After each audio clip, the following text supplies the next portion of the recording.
এক একটা পরিবারকে একেবারে নিঃস্ব করে দেওয়া এবং এই মানুষগুলোকে নির্মমভাবে হত্যা করা। সবাই ভেবেছিল 12ই ফেব্রুয়ারি নির্বাচনের পরে বোধহয় কোনো একটু পরিবর্তন আসবে, কিন্তু পরিবর্তন আসে নাই, বরং আরো বেশি নির্যাতন শুরু হয়েছে। নইলে একটা মানুষকে মানে বাড়ির থেকে তুলে নিয়ে বা চায়ের দোকানে চা খাচ্ছে তখন ধরে নিয়ে প্রকাশ্যে এভাবে পিটে পিটে হত্যা করা, রড দিয়ে মারা, সে গাবের সেই লাঠি দিয়ে হত্যা করা, পিটে পিটে হত্যা করা। এমনকি যখন নিজের স্ত্রী ছেলে মেয়ে যাচ্ছে, এখন তো চাঁদাবাজি, দুর্নীতি, দখল প্রতিনিয়ত।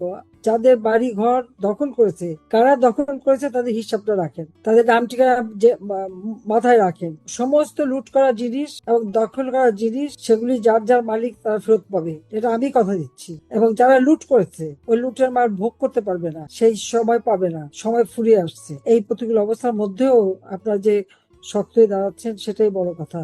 ইনশাল্লাহ দিন ফিরবে, এই অন্যায়ের প্রতিকার হবে, অন্যায়ের বিচার আমরা করব, এটা আমার প্রতিজ্ঞা। আমি আছি আপনাদের পাশে। আপনি যেন আবার এই বাংলার হাল ধরতে পারেন, এই বাংলার দুঃখী মানুষের মুখে হাসি ফুটাতে পারেন, এটা আপনার কাছে যেতে আশা, এবং আশা করি ইনশাল্লাহ আল্লাহ আমাদের আশা পূর্ণ করবে ইনশাল্লাহ। অনেক ধন্যবাদ। একটু তাড়াতাড়ি সুস্থ হয়ে ওঠো, সেই দোয়া করি। আর চিকিৎসার জন্য যদি কিছু লাগে আমরা ব্যবস্থা করবো, কোনো চিন্তা নাই। ভালো থাকো। নেত্রী, আপনি ধন্যবাদ। আপনি কথা বলতে পারছেন নেত্রী, এটা আমাদের জীবনের বড় পাওয়ার নেত্রী, আমার কিছু চাওয়া পাওয়া নেই নেত্রী। আপনি যে তৃণমূলের সাথে কথা বলছেন, আপনি যে আমাদের খোঁজ খবর নিয়েছেন নেত্রী, এটাই নেত্রী, আমাদের এর কিছু বেশি কিছু আমাকে পাওয়ার নেই নেত্রী। আমরা জন্য দোয়া করি নেত্রী, সারা বাংলাদেশের মানুষ নেত্রী আপনার জন্য দোয়া করে নেত্রী। নেত্রী ইনশাল্লাহ আমরা চরফ্রন্ট থেকে নেত্রী আমরা 1 লক্ষ লোকের ওয়ান নিয়ে আমরা ইনশাল্লাহ যাবো, ইনশাল্লাহ আপনাকে রিসিভ করতে এয়ারপোর্টে ইনশাল্লাহ নেত্রী। যাদের কথা শুনলাম অত্যন্ত দুর্ভাগ্যজনক, সেই বগুড়া, বরগুনা, নোয়াখালী, ভোলার চরফ্যাশন, মন্তাজ, এক একটা পরিবারকে একেবারে নিঃস্ব করে দেওয়া এবং এই মানুষগুলোকে নির্মমভাবে হত্যা করা। সবাই ভেবেছিল 12ই ফেব্রুয়ারি নির্বাচনের পরে বোধহয় কোনো একটু পরিবর্তন আসবে, কিন্তু পরিবর্তন আসে নাই, বরং আরো বেশি নির্যাতন শুরু হয়েছে। নইলে একটা মানুষকে মানে বাড়ির থেকে তুলে নিয়ে বা চায়ের দোকানে চা খাচ্ছে তখন ধরে নিয়ে প্রকাশ্যে এভাবে পিটে পিটে হত্যা করা, রড দিয়ে মারা, সে গাবের সেই লাঠি দিয়ে হত্যা করা, পিটে পিটে হত্যা করা। এমনকি যখন নিজের স্ত্রী ছেলে মেয়ে যাচ্ছে, সে মেয়ে ছেলে তাদেরকেও ছাড়ছে না, তাদের গায়েও হাত তুলে। এই অসভ্যতা বাংলাদেশে কিভাবে যে আসলো সেটা আমার অবাক লাগে। এত নৃশংসতা, এটা চিন্তাও করা যায় না। কোনো মানুষকে এরা মানুষ বলে গণ্য করে না। আর বিশ্ব বাটপার ইউনূস বাংলাদেশের জনগণের রক্ত চুষে দেশে বিদেশে অগাধ সম্পদ বানিয়ে এই ক্ষমতার মোহে এই দেশকে যেমন একদিকে বিক্রি করছে, অপরদিকে তার ক্ষমতা দখলের যে তার মেটিকুলাস ডিজাইনই ছিল আমাদের দেশের মানুষকে হত্যা করা। আওয়ামী লীগ, মুক্তিযোদ্ধা পরিবার অথবা যারা একটু প্রগতিশীল তাদের উপর হামলা করা। সেই হামলা করেই কিন্তু লাশ ফেলে ক্ষমতা এসেছে। সরকারি অথবা বেসরকারি এমন সবকিছু ধ্বংস, বিভিন্ন প্রতিষ্ঠান, বাড়িঘর এবং অফিস আদালতে হামলা, হাসপাতাল, স্কুল কলেজ কিচ্ছু বাদ দেয়নি। এবং ছেলে মেয়েদেরকে পর্যন্ত চরম বেয়াদব করে, নইলে একটা স্কুলের বাচ্চারা বা ছেলেমেয়েরা তার শিক্ষককে অপমান করে, তাদেরকে জোর করে পদত্যাগ করে, লাঠি সোটা অস্ত্র রামদা নিয়ে চিফ জাস্টিসের বাড়ি আক্রমণ করে তাকে পদত্যাগ করায়। এইরকম অনিয়ম আর এইরকম বিভৎসতা সেই পাকিস্তানি হানাদার বাহিনী 1971 সালে করেছিল, আর তার থেকেও জঘন্য ভাবে করে যাচ্ছে এই বাংলাদেশের এই বিশ্ব বাটপার ইউনূস। আর তার দোসর হলো বিএনপি, ছাত্রদল, শিবির অর্থাৎ যুদ্ধাপরাধী এবং অবৈধ ক্ষমতা দখলকারী। যে দেশটাকে আমি দিন রাত অক্লান্ত পরিশ্রম করে এত উন্নতি করে দিলাম, উন্নয়নশীল দেশের মর্যাদা এনে দিলাম, প্রতিটি মানুষের খাদ্যের নিরাপত্তা দিয়েছি, চিকিৎসা ব্যবস্থা করেছি, শিক্ষার ব্যবস্থা করেছি, রাস্তাঘাট, পুল, ব্রিজ, যোগাযোগ ব্যবস্থার অভূতপূর্ব উন্নতি করেছি, প্রত্যেকটা গ্রামে স্কুলগুলিকে আমরা দালান করে দিয়ে সুন্দরভাবে এক একটা বিল্ডিং তৈরি করে দিয়ে স্কুল গুলিকে তৈরি করে দিয়েছি। কলেজগুলি প্রত্যেক বছর একটা করে কলেজ আমরা সরকারি করেছি, মহিলা কলেজ সব সরকারি করে দিয়েছি, মাদ্রাসা আমরা সরকারিকরণ করেছি, কওমি মাদ্রাসার যে শিক্ষাকে আমরা স্বীকৃতি দিয়েছি, আরবি বিশ্ববিদ্যালয় করে দিয়েছি। মানে কোনো দিক থেকে তো কোনো বাদ রাখিনি আমরা, প্রত্যেকটা দিক থেকে মানুষের জন্য কাজ করে গেছি। উৎপাদন বাড়িয়ে খাদ্যে নিরাপত্তা দিয়েছি, উদ্বৃত্ত দেশ ছিলাম আমরা, আর আজকে আমাদেরকে ভিক্ষুকের জাতিতে পরিণত করেছে। 12ই ফেব্রুয়ারি কোনো ফলাফল যে আসবে না সেটা আমরা জানতাম, কারণ ইউনূসের এই বাটপারের সাথে তো ছিল এই তারেক জিয়া সহ বিএনপি এরা বঙ্গবন্ধু স্মৃতি জাদুঘর, আমরা 2 বোন বাপ মা সব হারালাম। ওই একটুখানি একটা ছোট বাড়ি আমাদের, আমার মার হাতে গড়া, ওই বাড়িতেই তো, ওই বাড়ি থেকে জাতির পিতার স্বাধীনতার ঘোষণা হয়, ওই বাড়িতেই আমার বাবা বাংলাদেশের রাষ্ট্রপতি জাতির জনক বঙ্গবন্ধু শেখ মুজিবুর রহমানকে হত্যা করে, একই সাথে আমার মা, আমার 3 ভাই, সবাই তো আমার ছোট, এবং এমনকি আমার 2 ভাইয়ের স্ত্রী, নবপরিণীতা স্ত্রী, আমার একমাত্র চাচা সহ আমার ফুফা, 3 জন ফুফাতো বোন, 2 জন ফুফাতো ভাই, এমনকি ভাইয়ের ছেলে, সব নির্মমভাবে হত্যা করেছে। মানে এই হত্যার পরে জিয়াউর রহমান সেনাবাহিনীতে বারবার কু হয়েছে, এবং সেনাবাহিনীর প্রায় 2500, বিমান বাহিনীর 565 জন, 600, হ্যাঁ, প্রায় 565 জনকে হত্যা করেছে।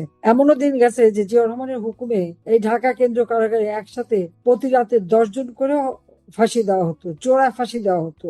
ঢাকা, বগুড়া, রাজশাহী, খুলনা, বিভিন্ন কারাগারে এই ধরনের ফাঁসি দিয়ে দিয়ে অথবা ফায়ারিং স্কোয়াডে তাদের হত্যা করেছে। পরিবার কোনোদিন লাশও পায়নি, নামও পায়নি। আর ঠিক একই ঘটনা আমরা দেখলাম এই বাটপার ক্ষমতা আসার পর, নদীতে লাশ। এই মাত্র কয়েকদিন আগেও দেখা গেছে যে একই সাথে 17টা লাশ এক সপ্তাহের মধ্যে। টিকার অর্থ সব আত্মসাৎ করে টিকা না কিনে আজকে শিশুদের হত্যা। যারা হাসপাতালে গেছে সেই হিসেবেই 583 জন, কিন্তু যারা হাসপাতালে যেতে পারে নাই, ওই যে হাম হয়েছে যারা বুঝতে পারেনি, তাদেরকেও তো হত্যা করেছে। এটা একেবারে হাতে তুলে হত্যা করা, যেখানে ইউনিসেফ বারবার তাদেরকে মানে ওয়ার্নিং দিয়েছে, চিঠি দিয়েছে ভ্যাকসিন কেনার জন্য, ইউজ কেনে নাই। আমরা আমাদের চিকিৎসা সেবার জন্য 1 লক্ষ কোটি টাকার আলাদা মানে বাজেটের ব্যবস্থাই রাখা হতো।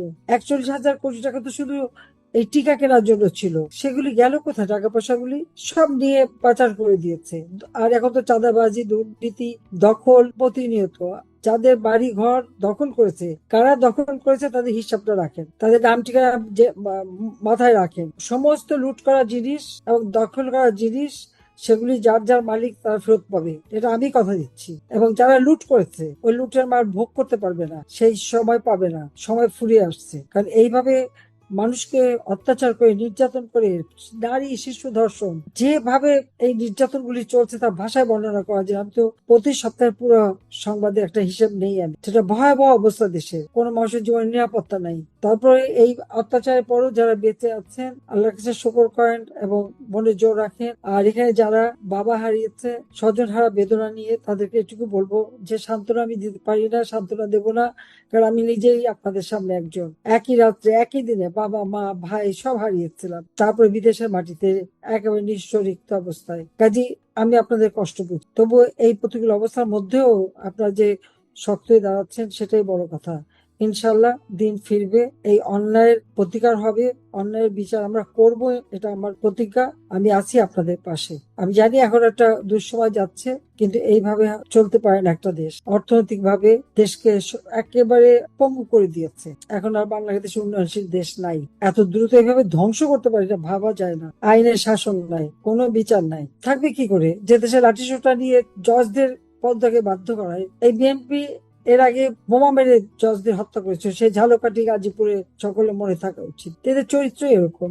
আর জামাত তো যুদ্ধ অপরাধী, একবারে চিহ্নিত। তো এদের কাছ থেকে কোনো কিছু আশা করা যায় না। আর ওই বাটপার এসেছিল, টাকা খেয়ে লুটপাট করে নিয়ে নিজে আরো ব্যবসা বাণিজ্য বেশি করে নিয়ে যে চলে গেছে। একদিন এটাকে ধরে এনে বিচার করা হবে। তারপরে সবাই মনে জোর রাখেন। আর অবশ্যই আমার সাধ্যমতো আমরা চেষ্টা করবো, আমাদের প্রবাসী যারা আছে তারা সবসময় পাশে দাঁড়ায়, সহযোগিতা করে। কাজে এখানে যাদের এত মানে বাচ্চা কাচ্চা নিয়ে যেতে একটু ভালোভাবে বাঁচতে পারেন, ইনশাআল্লাহ সে ব্যবস্থা আমি বেঁচে যখন আছি করে দেবো। আমার তো আর কোনো কিছু নেই, বাংলাদেশের মানুষই আমার পরিবার। সবাই ভালো থাকেন, দোয়া করি। খোদা হাফেজ। জয় বাংলা, জয় বঙ্গবন্ধু। বাংলাদেশ চিরজীবী হোক। তো আজকে এই পর্যন্তই, কিন্তু প্রশ্নগুলো এখানেই শেষ নয়। এই দেশ, এই রাজনীতি, এটা আমাদের সবার। আপনি, আমি, আমরা সবাই মিলে গড়ে তুলব সচেতনতার একটা মঞ্চ। আপনার ভাবনা, আপনার চিন্তা এবং আপনার মতামত আমাদের দরকার। তাই কমেন্টে লিখে জানান এই মুহূর্তে আপনি কি ভাবছেন এবং আপনি কোন দিকে তাকাচ্ছেন। রিপাবলিক অ্যান্ড পলিটিক্স কেবল খবর বা বক্তব্যের জায়গা নয়, এটা এক একটা ভিন্ন মতের প্ল্যাটফর্ম। এখানে প্রশ্ন করার সাহস আছে, সত্যের পেছনে ছুটে চলার স্পর্ধা আছে। চ্যানেলটি ভালো লাগলে অবশ্যই সাবস্ক্রাইব করে পাশে থাকুন, কারণ একটা ক্লিকেই হতে পারে হাজারো অন্ধকার ভেদ করে আলো খোঁজা শুরু। ফিরছি পরের পর্বে আরও খোলামেলা বিশ্লেষণ নিয়ে। সে পর্যন্ত সবাই ভালো থাকুন, সুস্থ থাকুন। আল্লাহ হাফেজ।